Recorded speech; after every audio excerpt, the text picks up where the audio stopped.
to Perini. Hi, welcome to Jano. I'm sure these are all common phrases that you have heard when you're going shopping on Saturdays or on weekends. Presentation, hi, I'm Hui Shan. So today I'm going to talk about body language. Presentation is everything when it comes to sales. The body language, the expression, and the tone that the salesperson uses is very important because it communicates the right message to the customers.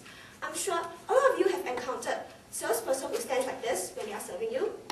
Or they will say, yeah, there's a discount, 20%.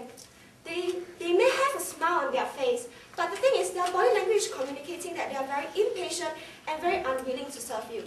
So, one of the new staff in my workplace, Perini Silva, has this problem. Whenever she approaches a customer, this is how she'll sound like. Hi, can I help you? Yeah, correct, 20%, $5. It sounds like she's trying to pick a fight with our customers, and this is not the way that we want, and this is definitely not the way to promote your sales. So even after constant reminder from our supervisors that you have to look after your body language and the tone of your voice, she still cannot remember. So this is what we did. The very next day, when she came to work, we gave her a dose of her own medicine.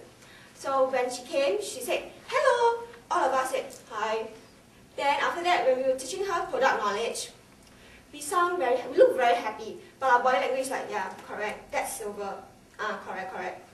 And then at the end of our expression was very happy, but our body language was like, oh yeah, we don't want to teach you.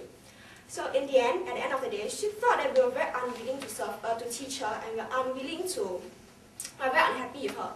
So at the end of the day, my supervisor went to her and said, this is how you look like, and this is how you might make our customer feel when you are serving them with incorrect body language. So, I cannot say that her body language improved the very next day, but the thing is, she became more aware of her body language, and our customers became more satisfied with her, and her complaints was lesser. So yeah, thank you.